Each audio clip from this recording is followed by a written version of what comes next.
The morning sun crept through the cracked windows of the Greenwood orphanage like an unwelcome guest, pale and hesitant, as if it too wished it could be somewhere else.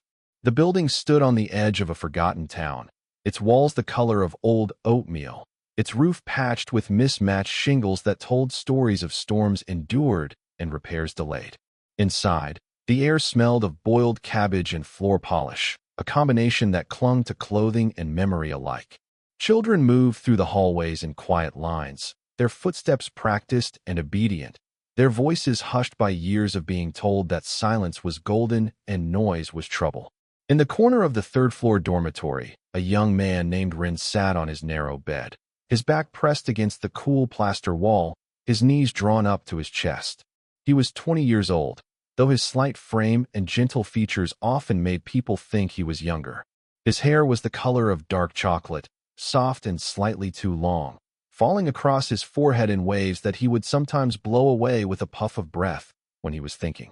His eyes were the most remarkable shade of amber, warm and deep like honey held up to candlelight, and they moved constantly, watching, observing, reading the world in a way that most people never needed to learn. Rin was deaf. He had been deaf since birth, delivered into a world of silence that no doctor could explain and no treatment could change. His earliest memory was not of a lullaby or a mother's voice, but a vibration, the gentle rumble of a heartbeat against his infant cheek, the rhythmic thump that told him he was alive and held, and, perhaps, loved. But that memory was old now, faded like a photograph left too long in the sun, because Rin had been left at the orphanage when he was barely 3 months old. There was no note, no explanation, just a baby in a wicker basket with a tiny bracelet made of braided red string tied around his wrist. The bracelet was still there now, 17 years later, frayed and faded but never removed. It was the only proof Rin had that someone, somewhere, had once cared enough to tie it. Life at the orphanage was not cruel in any dramatic sense. No one beat the children or starved them or locked them in closets. But there was a quieter kind of hardship that came from being one of many, from being a face in a crowd of faces, all waiting for something that never seemed to arrive.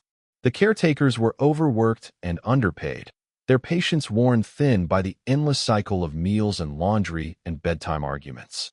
They spoke quickly, their words tumbling out in rushed streams, and when Rin would tap their shoulders and point to his ears and shake his head, they would sigh and wave their hands dismissively. Too busy, too tired, maybe later. So Rin learned to read lips. It was a skill born of necessity, sharpened by years of watching mouths form shapes that his ears could not hear. By the time he was 10, he could understand most of what was said to him simply by focusing on the movement of lips and tongues and teeth. The word breakfast looked like a small explosion at the front of the mouth. Sorry was softer, a brief press of the bottom lip against the top teeth. We don't have time for you was a phrase he saw far too often, and it always looked the same, a hurried blur of dismissive shapes that left a hollow feeling in his chest. No one at the orphanage learned sign language. Rin had taught himself from an old book he found in the dusty library, a thick volume with yellowed pages and diagrams of hands frozen in mid-gesture. He practiced in front of the small mirror above his sink, his fingers dancing through the air, forming words that no one else could understand. His own name was simple, the letter R traced against his palm. The word for friend was 2 fingers interlocking, a gesture of connection that he had never been able to use with anyone real. The word for alone was a single finger tracing a circle in the empty space beside him, and that was a sign he knew far too well. The other orphans were not unkind, not exactly.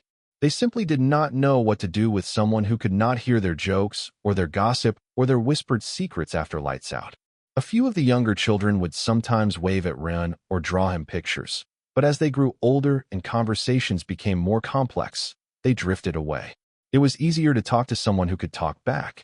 It was easier to forget the quiet boy in the corner who watched the world with those big amber eyes. Rin understood. He did not blame them. But understanding did not fill the silence, and silence, he had learned, was not just the absence of sound. It was the absence of connection, the absence of being known. There was one thing that kept Rin going through the long, quiet years. It was a dream, small and fragile, that he held close to his heart like a candle cupped against the wind. He dreamed that one day, someone would learn his language. Someone would look at him and see not a problem to be solved, but a person to be known. Someone would raise their hands and sign his name and ask him, in the language of his soul, how he was feeling and what he thought and who he wanted to become. It was a simple dream, perhaps even a silly one, but it was his, and he guarded it fiercely.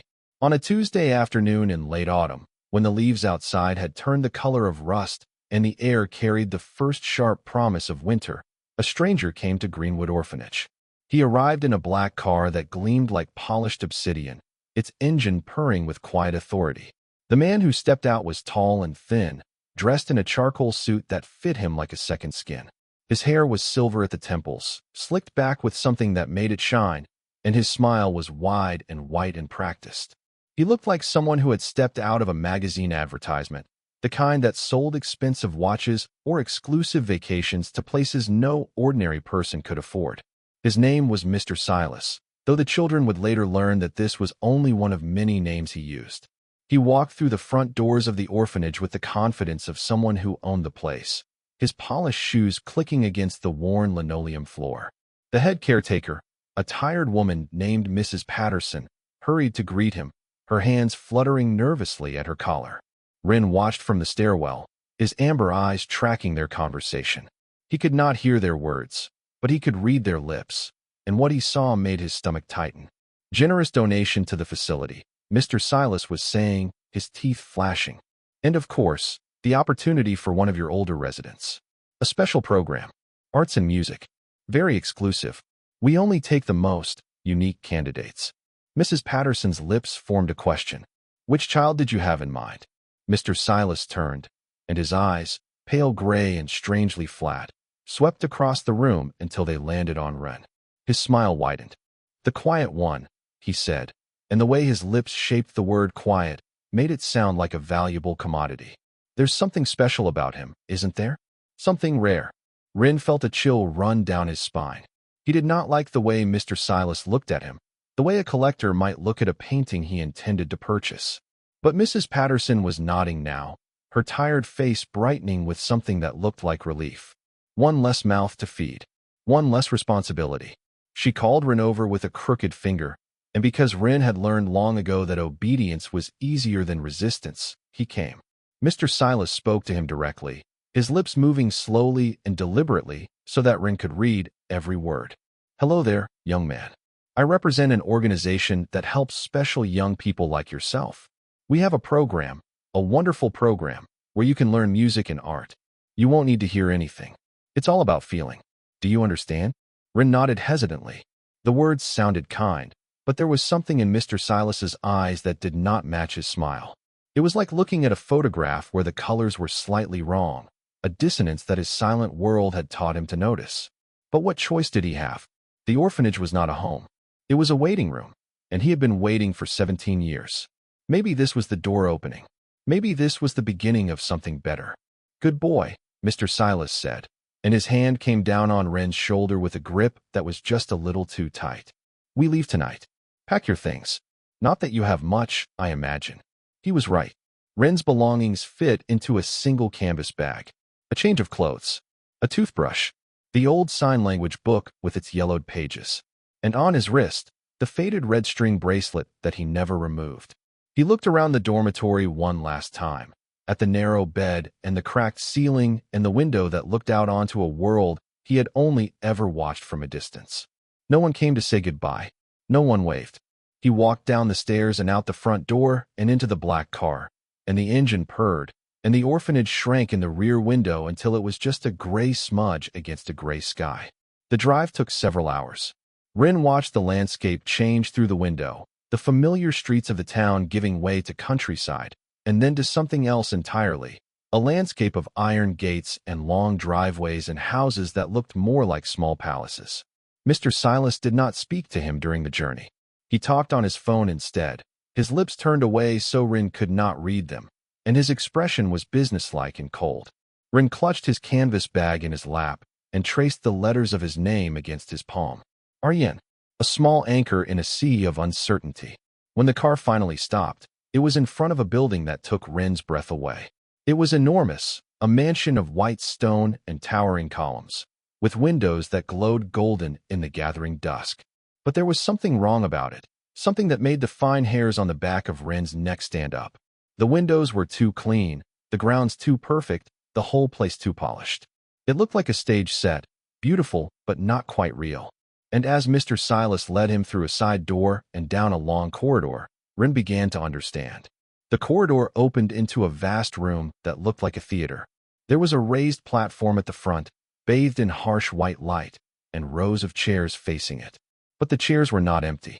They were filled with people, well-dressed people with glittering jewelry and bored expressions, holding numbered paddles in their laps. An auction. Ren had seen auctions in movies, had watched the way people raised their hands to bid on antiques and paintings and rare collectibles. But there were no antiques here. There were no paintings. There was only the stage, and on the stage, a young person like him, pale and trembling, being led away by a man in a dark suit. Ren's blood turned to ice. He understood now, with a clarity that made his knees buckle. There was no arts program. There was no music school.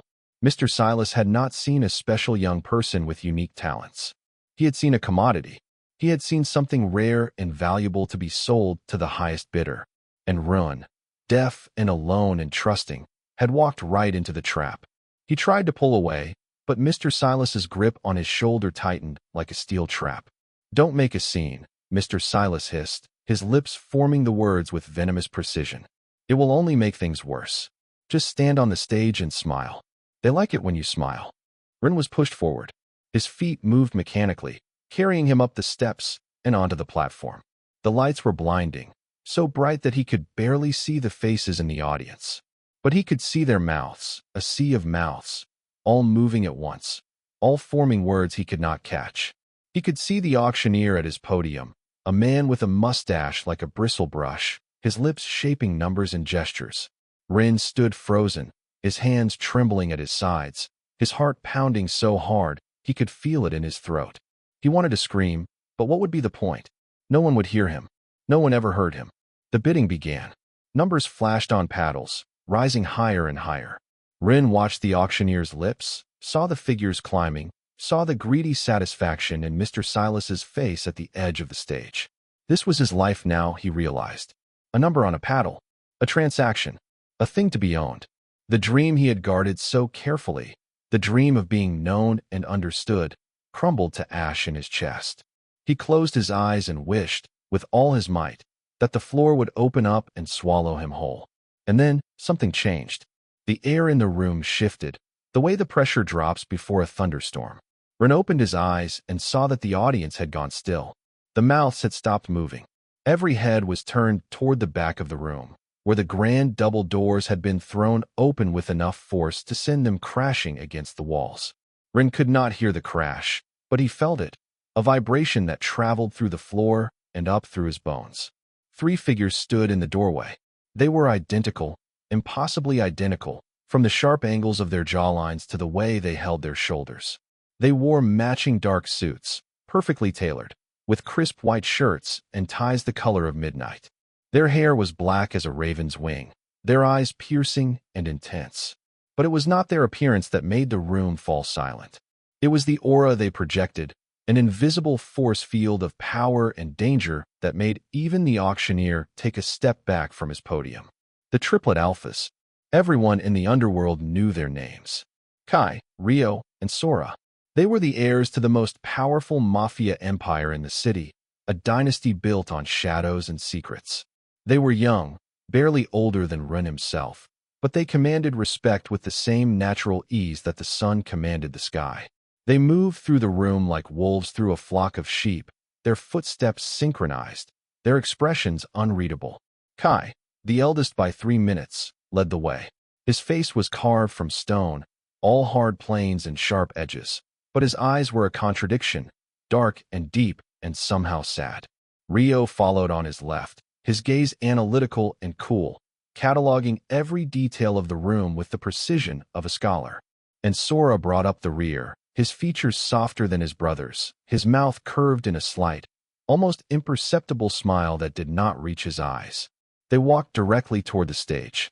The crowd parted before them like water before a ship's prow.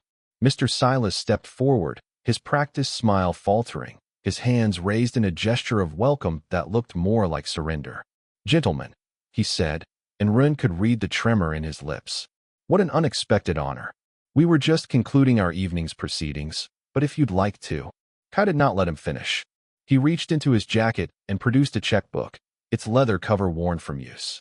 He wrote a figure on it with quick, decisive strokes, tore the check free, and placed it on the podium in front of the auctioneer. The auctioneer looked at the number and went pale. The bidding paddle slipped from his fingers and clattered to the floor. Sora, the youngest triplet, did something that surprised everyone. While his brothers handled the business, he walked up the steps of the stage and approached Rin directly.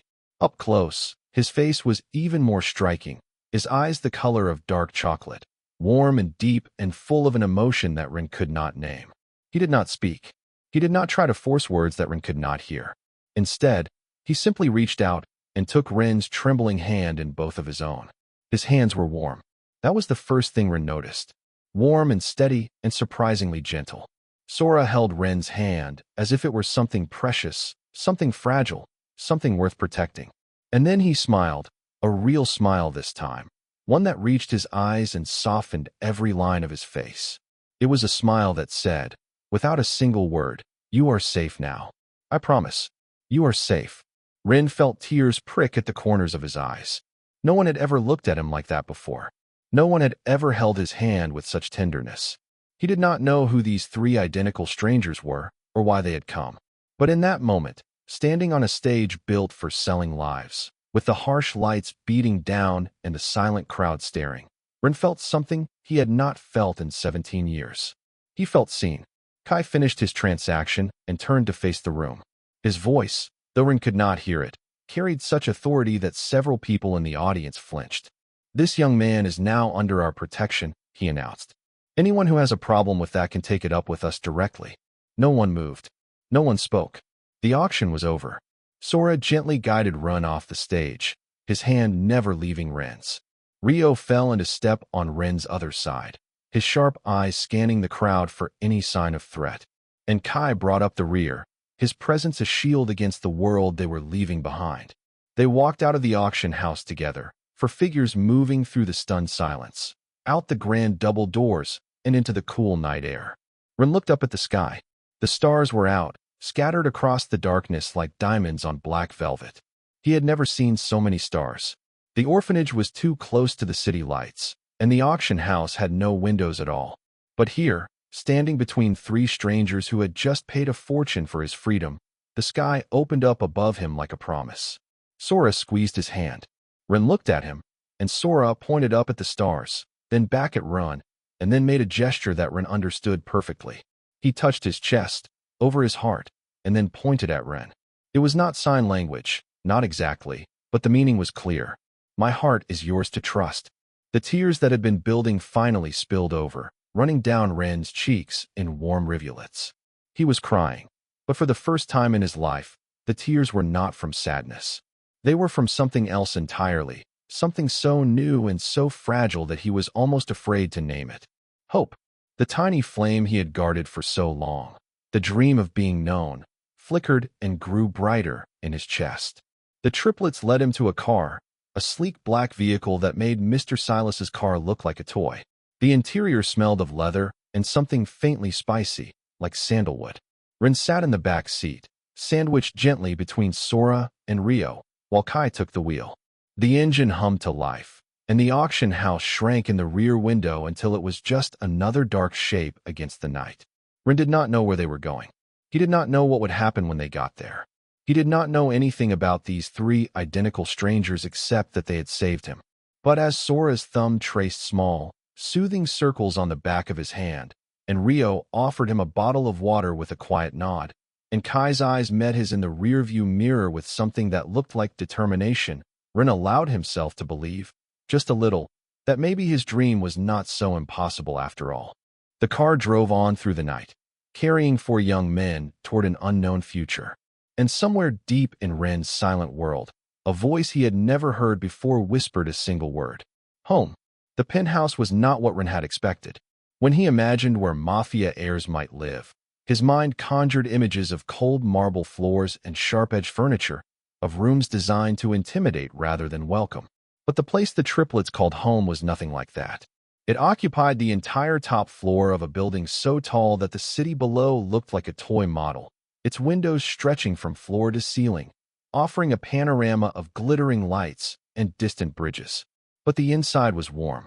The floors were honey-colored wood, polished to a soft gleam.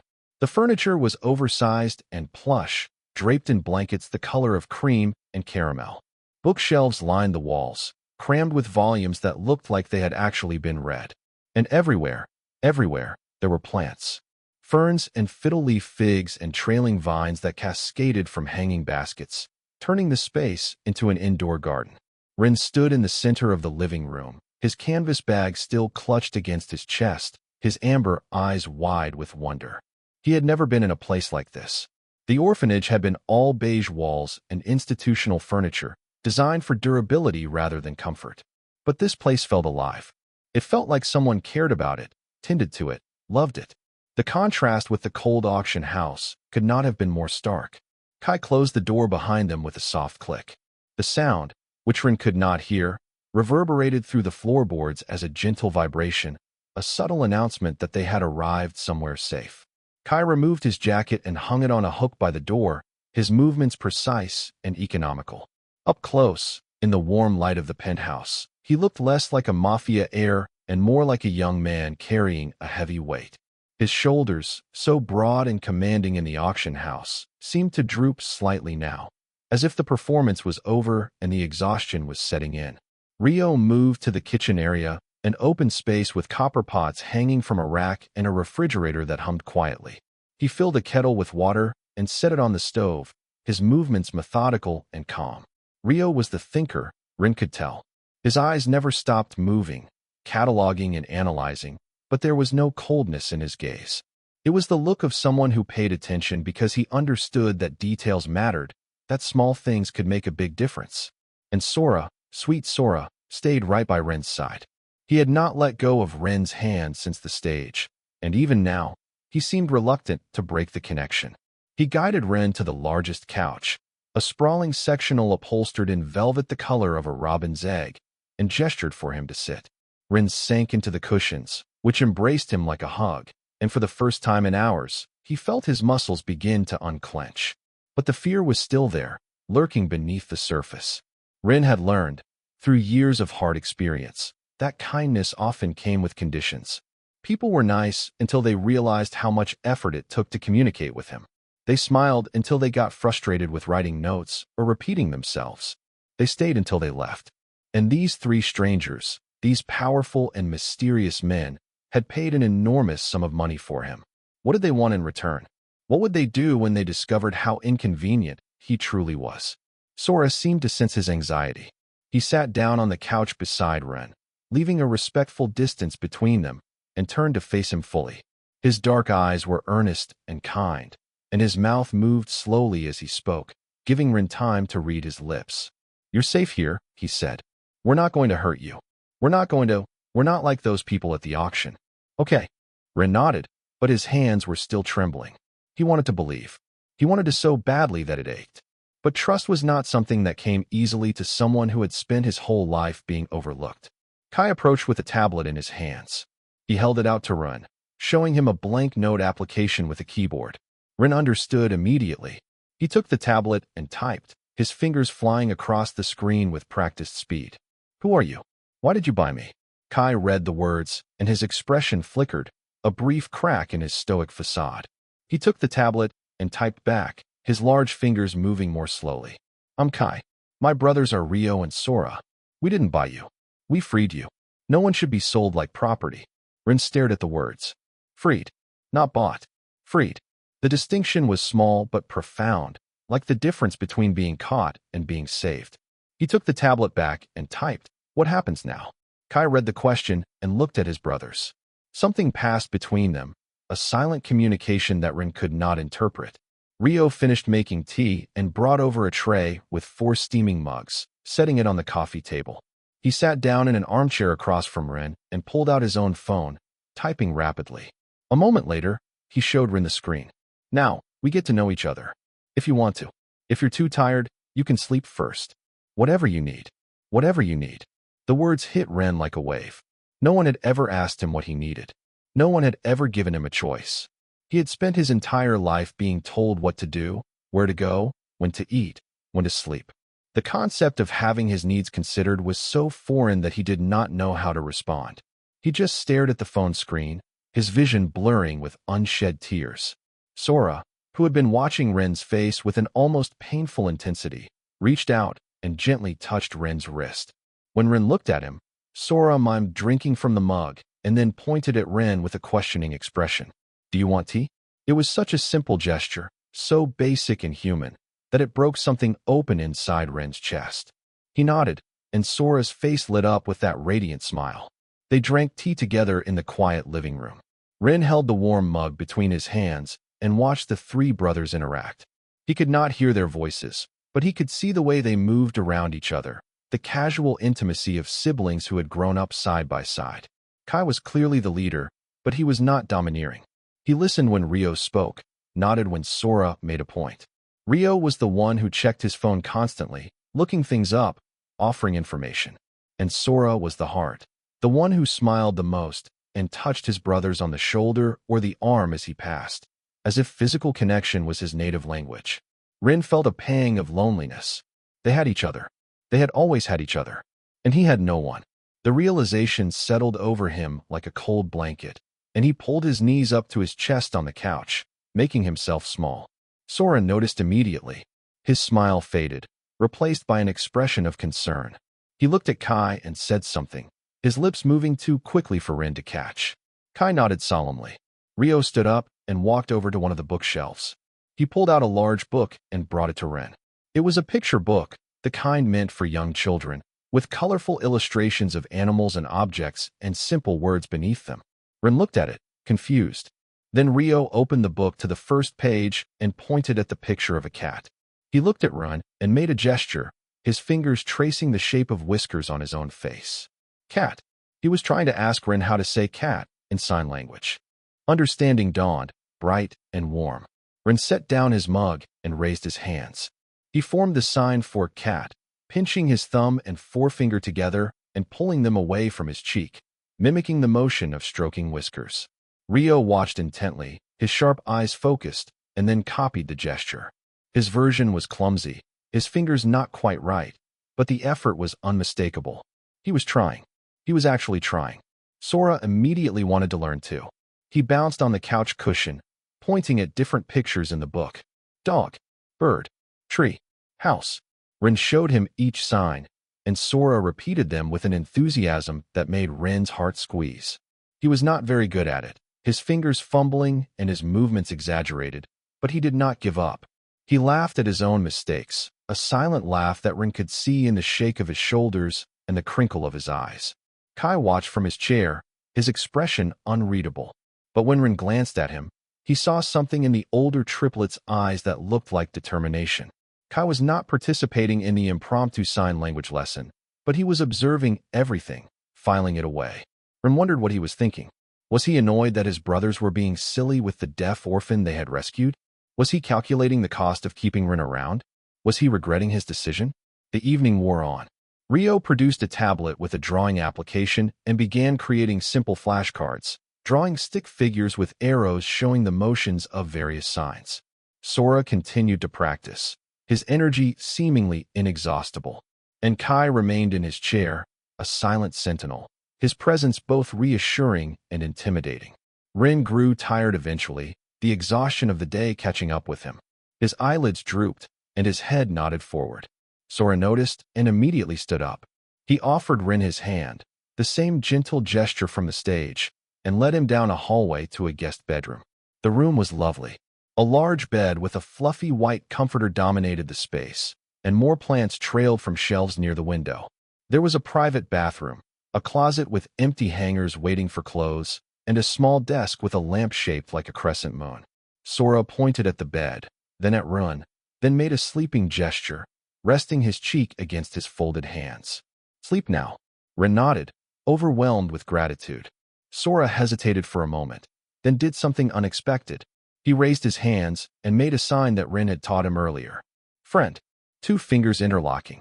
He did it slowly, carefully, as if he wanted to make sure he got it right. Ren's heart swelled. He signed back, "Friend," and then added another sign. "Thank you." Sora's smile was like the sun coming out from behind clouds. He gave a little wave and slipped out of the room, closing the door softly behind him. Ren was alone, but for the first time in his life, the solitude did not feel like abandonment. It felt like a gift, a space to breathe and process and rest. He changed into the pajamas that had been left on the bed, soft cotton in a shade of pale gray, and climbed under the covers. The mattress was like a cloud, and the pillows smelled faintly of lavender. He was asleep within minutes, his dreams gentle and unremarkable for the first time in years. While Ren slept, the triplets gathered in their study. It was a room lined with more books and a large oak desk, but they ignored the chairs and sat on the floor instead, as they had done since they were children plotting imaginary adventures. Now, the adventure was real, and it was the most important one they had ever undertaken. Kai spoke first, his voice low. "He's terrified. Did you see the way he kept flinching? Like he expected us to hit him." Rio nodded, his laptop open beside him. "He's been through a lot. The orphanage, the auction. I can't imagine. But he's also incredibly strong. Did you see how fast he picked up on our attempts to communicate? He's been surviving on his own for a long time." Sora pulled his knees up to his chest, his expression uncharacteristically serious. "I don't want him to be scared anymore. I want him to feel like he belongs here. Like he's part of our family. He will be," Kai said, and there was steel in his voice. "But we have to do this right. We can't just give him a tablet and expect him to type everything out for the rest of his life. That's not communication. That's a crutch." Rio was already typing on his laptop. "I've been researching. There are comprehensive online courses for American Sign Language. Full curriculums with video lessons and practice exercises. If we dedicate ourselves, we could learn the basics in a single intensive session." One night, Sora said, his eyes lighting up. "We could learn enough to have a real conversation with him by morning." Kai looked at his brothers, at their determined faces. "It won't be easy. Sign language is a complete language with its own grammar and syntax. We can't just learn a few words and call it done." "Then we learn as much as we can," Rio said simply. "And we keep learning. Every day. Until we're fluent." Sora was already on his feet, pulling up a video on the large screen mounted on the study wall. A woman with kind eyes and expressive hands appeared, demonstrating basic signs. "Hello," she signed, her hand moving from her forehead outward. "My name is," she continued, fingerspelling an example name. The triplets watched, transfixed. And so began the long night. They started with the alphabet, practicing each letter over and over until their fingers remembered the shapes without their brains having to think. A was a fist with the thumb resting against the side. B was a flat hand with the thumb tucked across the palm. C was a curved hand, like holding an invisible cup. They practiced until their hands cramped, and then practiced some more. From the alphabet, they moved to greetings. "Hello. Good morning. How are you?" "I am fine." They learned to introduce themselves. "My name is Ki. My name is Ryo. My name is Slra." They fingerspelled their own names until they could do it without hesitation, the letters flowing together in smooth sequences. Then came the words they most wanted to say. Welcome. Home. Safe. Friend. Family. They practiced the sign for safe, both hands moving from the chest outward in a protective gesture. They practiced friend, the interlocking fingers that Sora had already learned. They practiced family, the F hand shape moving in a circle that encompassed everyone. The hours slipped by. The moon arced across the sky outside the window, and the city lights below twinkled like earthbound stars. Rio made flashcards, dozens of them, with careful drawings of each sign. Sora practiced on a large stuffed bear he had retrieved from his own room, guiding its plush paws through the motions. Kai, who had always been the most reserved of the three, found himself practicing in front of a mirror, watching his own hands shape words he had never spoken before. "Why are you crying?" Sora asked at one point, looking up from his bear to see Kai wiping his eyes. Kai shook his head. "I'm not," he said, but his voice was thick. I was thinking about what it must have been like for him, growing up in that orphanage. No one to talk to, no one who understood him. And he still survived. He still kept going. He's the bravest person I've ever met," Sora said quietly. "And we almost didn't find him. If we hadn't decided to investigate that auction house. We did find him, Rio said firmly. And now we're going to make sure he never feels alone again. By the time the first pale fingers of dawn began to creep across the horizon, the triplets had learned more than 100 signs. They had learned to ask questions. Where are you from? What do you like? Are you hungry? They had learned to offer comfort. It's okay. We're here. You're not alone. They had learned to express what was in their hearts. We care about you. You matter to us. We want you to stay. They were exhausted. Their eyes burned and their hands ached, and their brains felt like overstuffed filing cabinets. But they were also exhilarated. For the first time, they had a way to truly communicate with Rin, not through screens and typed words, but through the living, breathing language of his heart. Sora looked out the window at the brightening sky. Do you think he'll be surprised? Kai allowed himself a small smile. I think he'll be more than surprised. I think he'll finally understand that he's not alone anymore. Rio gathered up his flashcards, now a thick stack bound with a rubber band. Let's make breakfast. We can practice our food signs. Pancakes, eggs, orange juice, and coffee, Sora added. Lots of coffee. They filed out of the study, their footsteps quiet on the wooden floors. In the kitchen, they moved with practiced coordination, cracking eggs and mixing batter and brewing coffee. And as they worked, they continued to practice, signing to each other across the counter. More flour. Flip the pancake. Is the coffee ready? Their movements were still slow, still clumsy, but they were communicating. They were learning. In the guest bedroom, Rin stirred. The smell of coffee and something sweet drifted through the air, pulling him gently from sleep. He opened his eyes to an unfamiliar ceiling, and for a moment, panic clutched at his chest. Where was he? Then the memories came flooding back. The auction, the rescue, the three identical strangers with their kind eyes and gentle hands. Sora's smile, Rio's picture book, Kai's steady presence. He got out of bed and dressed quickly in the clothes he had worn the day before, the only clothes he owned. He ran his fingers through his hair and took a deep breath. He did not know what today would bring. He did not know if the kindness of the night before would survive the morning light. But he knew he had to face it, whatever it was. He had survived too much to give up now. Rin opened the bedroom door and walked down the hallway toward the kitchen. The smell of pancakes grew stronger, and his stomach rumbled in response. He had not eaten since the day before, and he was suddenly ravenous. He rounded the corner and stopped dead in his tracks. The three triplets were standing in a line, waiting for him. They looked tired, with dark circles under their eyes, but they were smiling. And as Rin watched, Kai stepped forward. He raised his hands, his movements slow but deliberate, and began to sign. Good morning. Did you sleep well? Rin's world tilted on its axis. His knees went weak, and he reached out to steady himself against the wall. Kai. Kai was signing. Kai had learned to sign. The words were simple, the grammar slightly off, but the meaning was unmistakable. He was speaking Rin's language. Before Rin could recover, Sora stepped forward. His signing was more energetic, his movements larger, but just as clear. We are so happy you are here. We learned for you.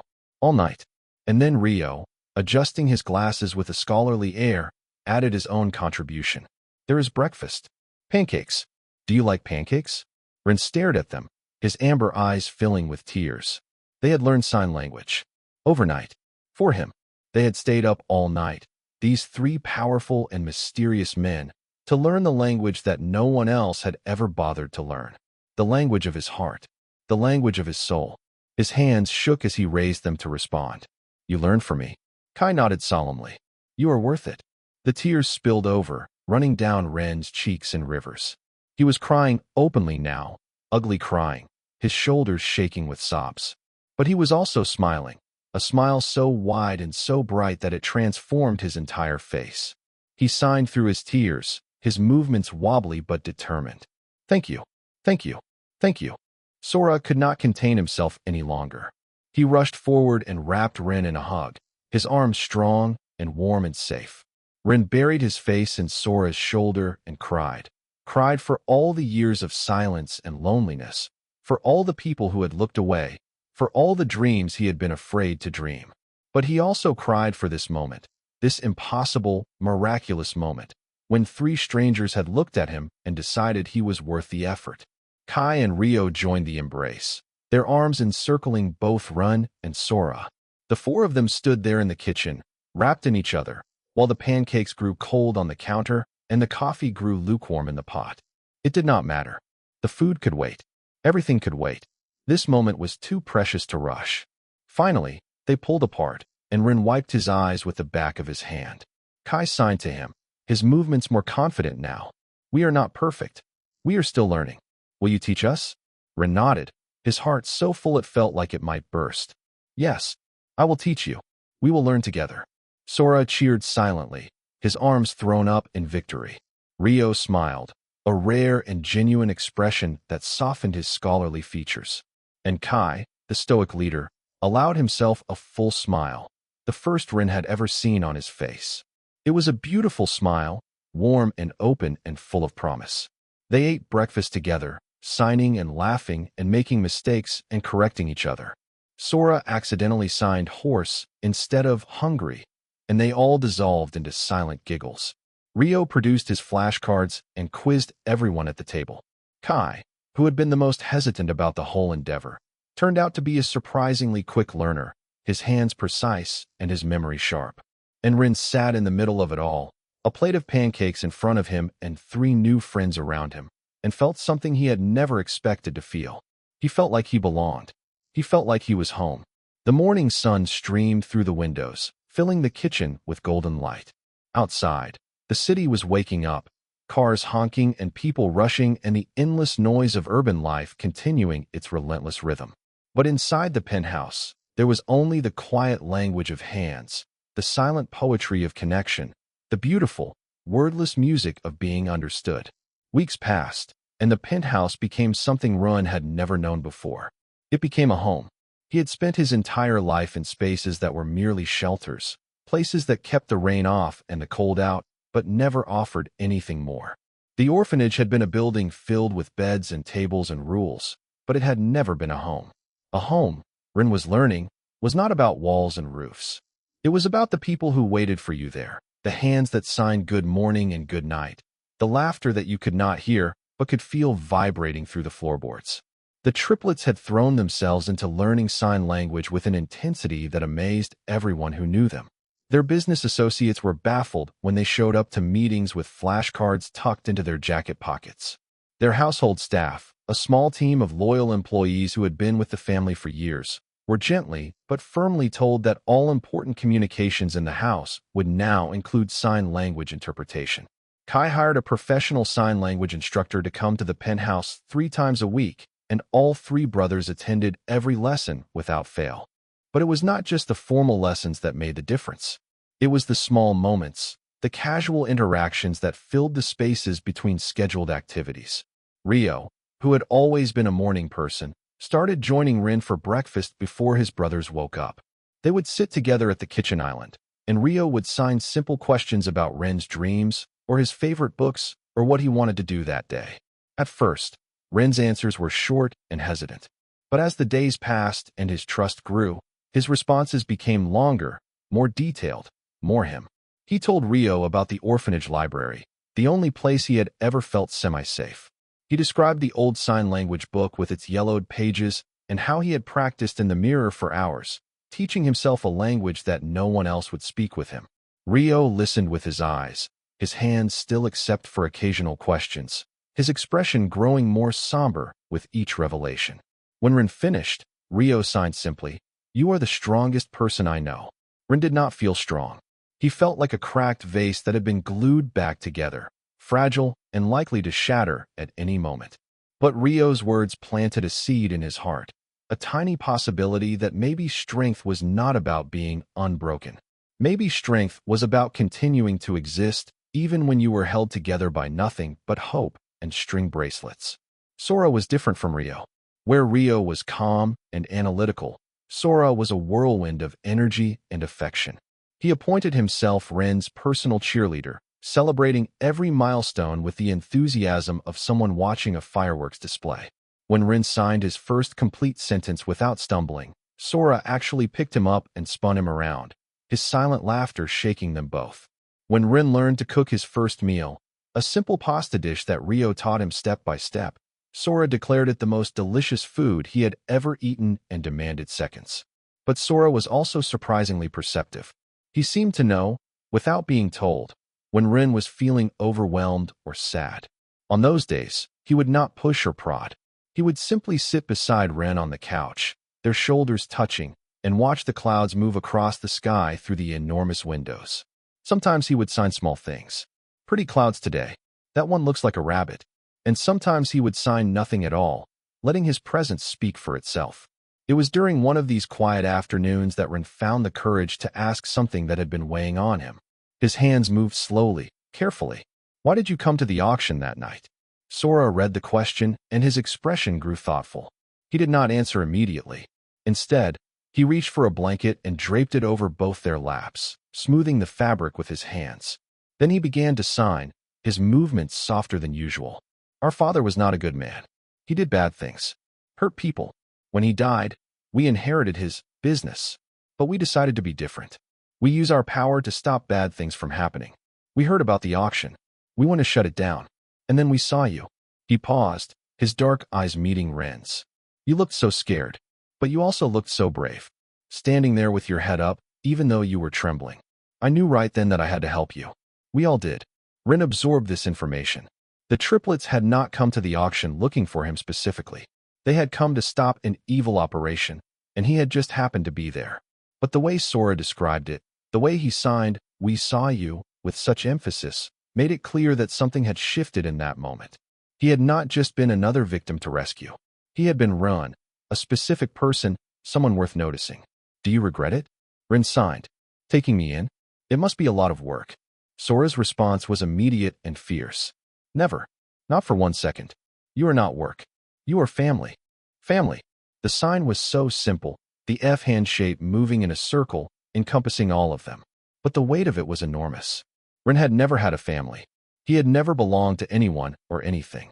The word felt too big for him, like a coat meant for someone much larger. And yet, Sora signed it with such certainty, such conviction, that Ren could not help but believe him, just a little. Kai was the last of the triplets to truly open up. He was the leader, the protector, the one who carried the heaviest burdens. He was often busy with business matters, disappearing for hours at a time to take calls or attend meetings. But he always came back, and when he did, he sought Ren out. Their conversations were different from the ones Ren had with Rio or Sora. They were quieter, more measured, filled with long pauses and careful word choices. One evening, Ren found Kai alone on the rooftop terrace. It was a beautiful space, filled with more plants and comfortable chairs and a fire pit that crackled with orange flames. The city sprawled below them, a glittering carpet of lights stretching to the horizon. Kai was standing at the railing, looking out at the view, his silhouette sharp against the twilight sky. Ren approached slowly, not wanting to startle him. When Kai noticed him, he turned and signed, "Hello. Come sit with me." They sat together in 2 chairs by the fire pit, the warmth pushing back the evening chill. For a long time, neither of them signed anything. They just watched the flames dance and the stars emerge and the city twinkle below. It was a comfortable silence, the kind that existed between people who did not need to fill every moment with words. Finally, Kai began to sign. His movements were the most precise of the 3 brothers, each sign crisp and clear. "I want to tell you something. Something I have not told anyone." Ren nodded, his attention fully on Kai's hands. "When I was 10 years old, I got sick. Very sick. I lost my hearing for 3 months. The doctors did not know if it would come back." Ren's eyes widened. He had not known this. He had not even suspected. "I was terrified," Kai continued. "I could not hear my brothers.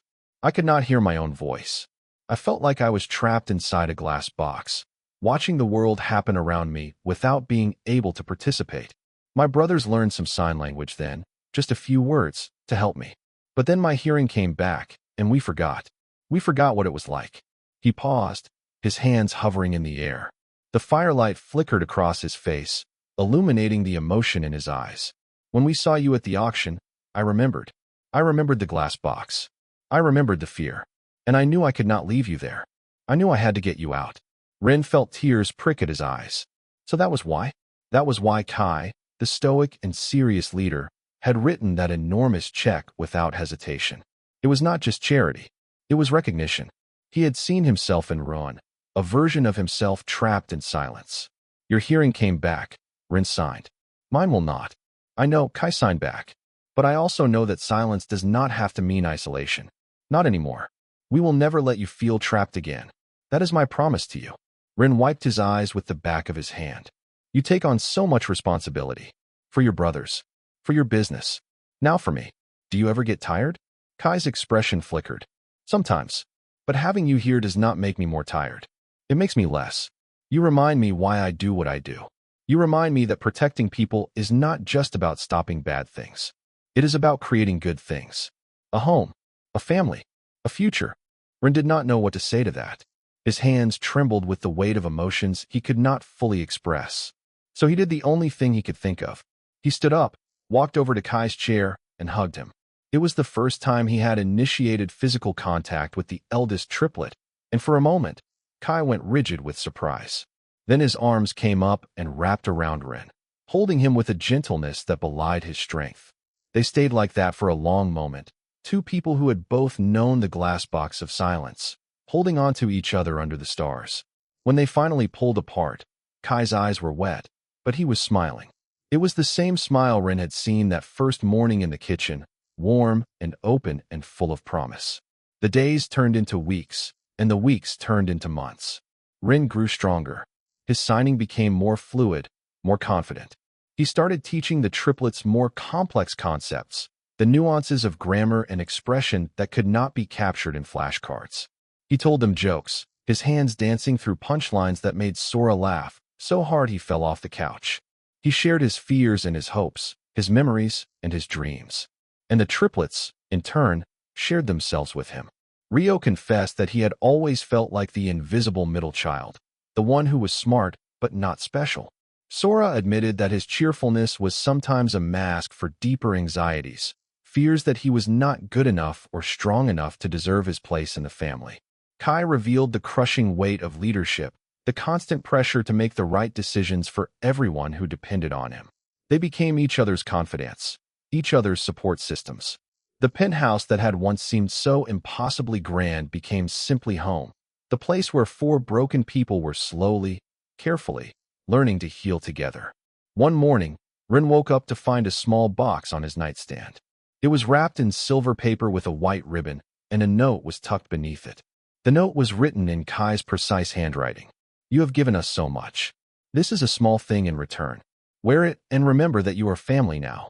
Rin opened the box with trembling fingers. Inside, nestled on a bed of black velvet, was a bracelet.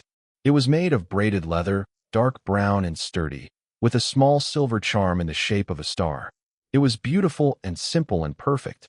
It was clearly meant to replace the faded red string bracelet that Rin had worn since infancy, the one that was now so frayed it threatened to fall apart at any moment. Tears streamed down Rin's face as he removed the old bracelet and slipped the new one onto his wrist. The leather was soft and warm against his skin. The star charm caught the morning light and sparkled. He looked at the red string bracelet, still clutched in his other hand, and made a decision. He would keep it, not on his wrist, but in a safe place. It was a part of his past, a reminder of where he had come from. But the new bracelet was a symbol of where he was going, a symbol of the family he had found. He walked out to the kitchen, where the triplets were already gathered. Sora was flipping pancakes. Rio was reading a book at the counter. Kai was pouring coffee. They all looked up when Rin entered, and they all smiled when they saw the bracelet on his wrist. "Do you like it?" Sora signed, his movements eager. Rin nodded, his throat too tight for words. He signed back, his hands steady despite his emotions. "I love it. Thank you. It suits you," Rio signed. "Strong and beautiful." Kai set down the coffee pot and signed, "We have something else for you. A surprise." Rin looked at them quizzically. "Another surprise?" Sora could barely contain himself. "We finished the paperwork. The adoption paperwork. It is official now. You are legally our family. No one can ever take you away." The world stopped. Rin stared at them, his hands frozen in midair. Adoption. They had adopted him. Not just taken him in as a guest or a ward, but made him a permanent, legal member of their family. He was not a rescue anymore. He was a brother. His hands shook so badly he could barely form the signs. "Really?" Kai nodded, his expression solemn but his eyes shining. "Really. We talked about it for weeks. We wanted to make sure it was what you wanted too. If it is not, we can." Rin did not let him finish. He launched himself across the kitchen and wrapped his arms around Kai, then reached out to pull Rio and Sora into the embrace as well. The four of them stood there, tangled together, a knot of arms and tears and silent laughter. The pancakes burned on the stove, and the coffee grew cold, and no one cared at all. When they finally pulled apart, Rin signed to them with all the emotion in his heart. I have waited my whole life for a family. I never thought I would find one. And now I have 3 brothers who learn an entire language just to talk to me. I am the luckiest person in the world.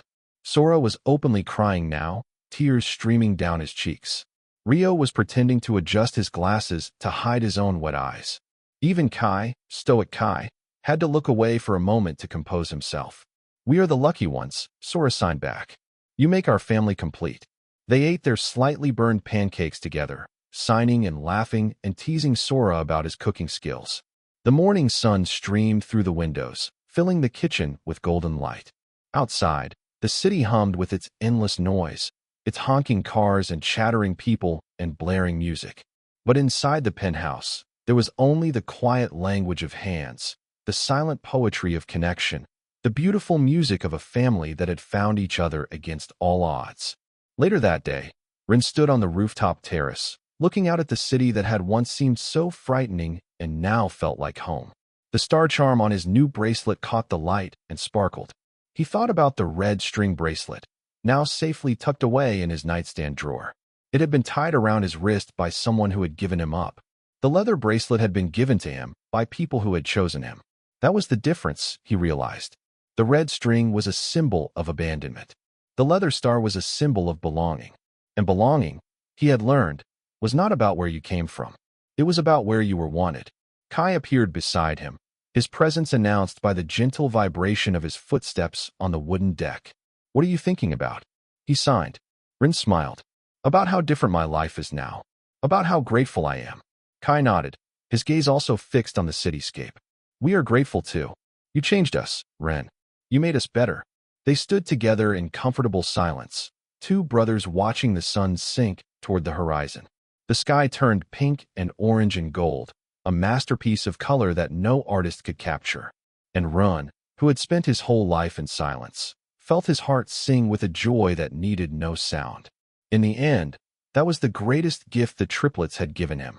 Not the penthouse or the food or the safety, though those were precious. Not even the adoption, though that was the fulfillment of his deepest dream. The greatest gift was the simple, profound act of being seen, of being known, of being loved not despite his silence, but with it. They had learned his language. They had entered his world. And in doing so, they had shown him that he was not broken. He was not a problem to be solved. He was not a tragedy to be pitied.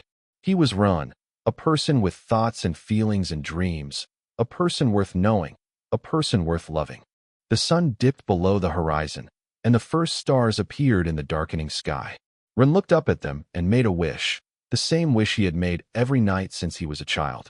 But this time, the wish was different. He did not wish for someone to learn his language. He did not wish to be rescued or saved or changed. He wished for the happiness of his 3 brothers, the family he had found, the home he had been given. He wished for their safety and their joy and their peace. And as the stars twinkled overhead, Ren felt something he had never felt before. He felt whole, not fixed, not cured, not magically transformed. Just whole, complete, exactly as he was. The sliding door opened, and Rio and Sora came out onto the terrace, carrying mugs of hot chocolate and a plate of cookies. We thought you might be cold, Rio sighed. And hungry, Sora added, already reaching for a cookie. The 4 of them settled into the comfortable chairs around the fire pit, wrapping themselves in blankets and sipping hot chocolate and watching the stars emerge one by one. The fire crackled and popped, sending sparks spiraling up into the night. The city glittered below them, a million lights in a million windows, each one representing a life, a story, a family. Ren looked at his brothers, his family, and felt his heart overflow with gratitude. He had started his journey as a deaf Omega orphan, auctioned off to the highest bidder, unaware of the danger around him. He had been warned, but he had never heard the warnings, and that silence had almost cost him everything. But it had also saved him. It had brought him here, to this rooftop, to this family, to this moment. The Triplet Alphas had learned sign language overnight. They had refused to let his silence be a barrier. And in breaking down that barrier, they had built something beautiful. A bridge between two worlds. A language of love. A home. Ren raised his hands, the firelight flickering across his fingers, and signed to the three people who had changed his life. Thank you for learning my language. Kai, Rio, and Sora raised their hands in unison, their movements synchronized, their expressions full of love. Thank you for teaching us what family really means. The stars shone down on the four brothers, and the fire burned warm and bright, and somewhere in the silent spaces between their signs, a new story was being written. It was not a story of danger or fear or loss. It was a story of hope and connection and belonging. It was the story of a deaf Omega who had never heard the warnings, but had finally, at long last, been heard. Thank you for listening to this story. If you enjoyed this tale of connection and found family, please like and subscribe to the channel for more stories that celebrate love, acceptance, and the beautiful ways we learn to understand each other. Share this story with someone who might need a reminder that being different is not a weakness, but a gift, and that the right people will always take the time to learn your language. Until next time, remember, you are worth knowing, you are worth understanding, and you are never truly alone.